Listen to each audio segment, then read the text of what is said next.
under 5 worker. So I didn't have the went back to the under responsibility fives, of managers. And I applied to Liverpool, Came Lancashire, Yeah. Sefton and Knowsley, looking for jobs, and I was offered the job at the psychiatric unit in Ormskirk.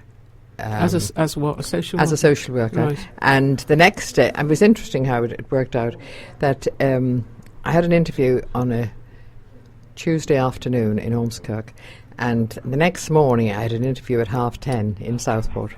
That was working with mentally ill people, and the one in Ormskirk was working with Alzheimer's. Okay. And they asked me during the interview, had I any experience, and I suddenly realised, of course, I'd had Pop living with me when So the you children had were young. experience So I with had it. experience of Yeah. living with it. So, and it was just when it was 89, when they were just beginning, Alzheimer's was just coming to the fore. They were opening locked wards and things like that. And I mean, I know what it was like. I remember 3 people going out and dying 2 days after they went out into homes because they couldn't take anything in. So I know the heartache of So Alzheimer's. you've gone back, you went to Formby, you started that job, and then ultimately, I mean, presumably then, the next step is retirement. No. When I went to Sheffield, one of the things that I did, I realised my daughter-in-law rang me and said, "Don't get a flat till you get a house. Why don't you come and live with us?" Which was very good of her. And I looked round to see what social life could I get into, and that was when I found the U3A Right, okay. Now, where was this? In Sheffield? in Sheffield. Now, explain to us what the U3... Now, what we're talking about now, because this is really the interest... For me, this is the interesting part of your life. All that is extremely interesting, and it's a great testament to you that you survived that and did well and was successful. However, what you've done since then, towards the end of your career, is absolutely... you never stopped No. campaigning, creating, and doing things, and that's very inspiring. And even now, I know, because we're going to come to this right at the end, you've just started something else, Yeah. and now you're in your mid-70s and that. So it's a really inspirational story. So Thank you. This U3A is the University of the Third Age, and they deal with people who are Over 50. Over 50. Well, let me give you a bit of history of it. It started in France in 1973, and it was linked to a university, as U3As on the continent still are. But it came to England in the beginning of the 80s, and it's not linked. In Britain, it's much more self-help. Yes. And I joined in Sheffield in 86, and then eventually I got the job in Ormskirk, but I was living in Formby, and I joined the U3A there. And again, when I joined it originally, I hadn't fully appreciated, a lot of the people were retired, so a lot of the activities were during the day. But I joined in Formby, and And what sort of activities do they do? well, at the moment in Formby, I think there's 100 groups. You put But your these name... are all over the country, aren't they? Yes, but I'm talking in any U3A. Right. For instance, if you put your name down, there's bound, if you look at a group and it isn't there, and if you're interested in something, you put your name down, well, 10 to 1, somebody else will want it. At the moment in Formby, there's about 1,400 people. There's 100 groups. But when I came to Formby and I joined, I remember getting tickets to go to the Phil, and somebody rang me one night and I said, "Oh, the tickets," and he said, "No, will you be the next chairman?" Now, why they wanted to know that? So now because you come to Formby. It's all hands on your doorstep, wait, doesn't it? wait a minute. You come to Formby, now you're the chair of the unit. Now, wait a minute. I mean, I was working in Ormskirk, so I didn't really know that many people. I was living in Formby. I didn't know all that many people, really. But anyway, I asked, I think they were impressed because I asked to read files and things like that. And I was the chairman in the Millennium for 2 years. And that was good. I had just retired, and I did wonder at one stage when I retired, what would I do? I needn't. And then that was good. And So since then, are there, apart from what you could try and... Because I want to come to... Just to finish, I want to talk about what you're doing at the moment. Are there any other organisations that you've had a part in? yes. So what have you been chair of? Or Well, been organising? after the U3A, then I attend Our Lady's Church in Formby. I'm a Catholic, and I was made the chairman of their parish council for 2 years. And it was interesting while we were there. You're a terrible boss, aren't you? Well, Really? That's what it's all I'm about. a good timekeeper. Oh, is that what it is? I believe in meetings in an hour. Yes. If you can't get through things in an hour, I so don't short think on it's worth business, it. heavy on So policy. my parish priest said, Anne, you can stay forever. But while I was there, I just remembered it now, really. A friend of mine, Matt Murphy, bless him, he came and took photographs. And we've made a lovely history of the church in Formby, which is very nice, which you can get in the parish bookshop. Yeah. And that was for 2 years. And in the meantime, while that, I mean, my children are very scattered. I have one in Canada, two in Devon, and two in Yorkshire. So I visit them quite a lot. I walk. I belong to I've graduated now from a walkers group to an amblers group, which is a bit slower. And you swim a lot, don't you? I swim. But tell me about what you just started in Formby. Right. You looked around. Now you tell me about the demographics of Formby. Yes, that's interesting. I worked in 78 in Formby, and the population then was 22,000, because it was very much a 60s place. People came in. And when you say to people now, what do you think the population is? They'll say, 50, 70, maybe 100. It's not. It's 22,000. From what? From 33 in 78. So it's gone down. It's gone down by 10,000. And there's a lot of single people in Formby. And the single older people, aren't they? Yes. And I mean, now there's great... So did you just see this and think, well, I'm going to start something? Well, I know that I sort of get up and go and do things, and I have a very good social life. And very good indeed. And last year I read about something started in Boston, USA. And I went round, and I've actually been working at it for a year. But now, very kindly, Sefton CVS are supporting me. What's that? The Community Voluntary Service. Okay. And since March, we've had 6 meetings. And this is to form... I have a steering committee, and we're going to have a pilot. It's actually to support people in their own home and to encourage people. And my one big criteria is we have to have RB checks, because people will be going into the home. And I want people to be trained to listen to what people are not saying.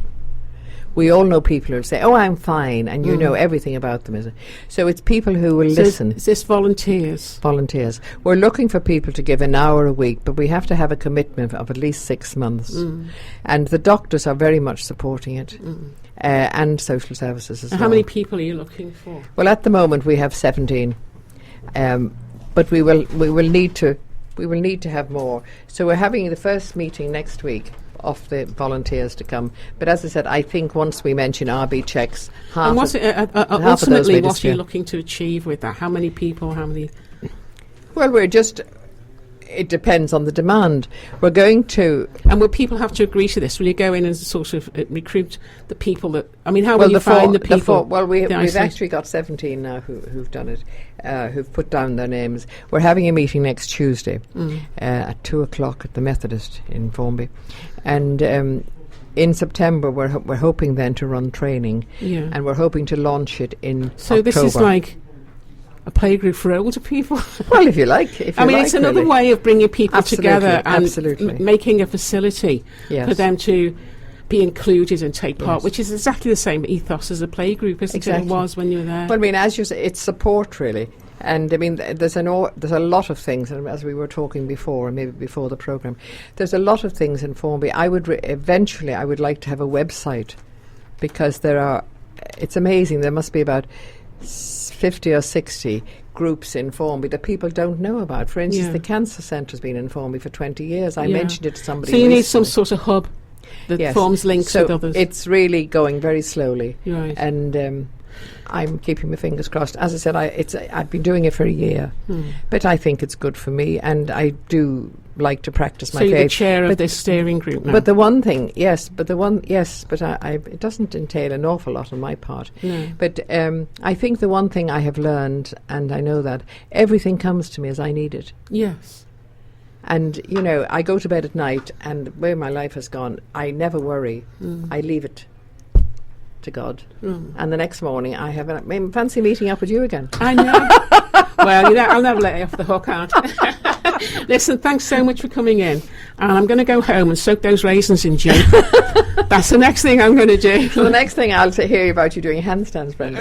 Lovely to see you. Take care. Wait for me outside and might go for it. Thanks for coming in. Thanks for coming in. Nice to meet you, Jane. Nice to meet you too. Right, so could we have a little piece of music, do you think? Yeah, we're just going to play The Fireflies.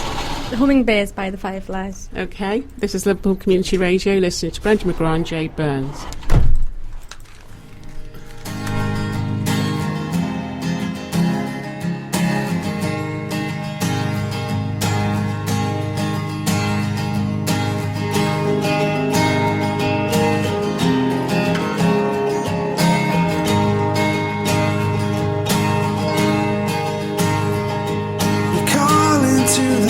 That you've never done, and you know it's too late. You fall into a world that you've become, and you can't wait. Can't you see what you're worth? Can't you see that it still hurts? You call into a world that you don't understand, and it doesn't know your name. You fall into a world where everybody's done, and nothing feels the same. You see what you're worth? Can't you see why it still hurts? And you stare straight into a world from above.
To LCR, I'm Jay Burns. I'm here with Brenda McGrath on 87.7 FM. That was just a short snippet from Connie Lush, Crying Won't Help You, from the album Send Me No Flowers. And we've got her here in the studio. Hello everybody. Hi Connie. Thanks for coming in. Thanks for coming in. Thank you very much. Thanks for asking me. Oh, it's lovely to have you here. pleasure. Everybody said, I'll let you go in a minute. Everybody said, Connie Lush coming in. Is she going to sing? Yeah. I said, yeah, maybe she will. It's fantastic. Everyone really, really wants Oh, that's lovely. to hear you, and Yeah. you know, they know who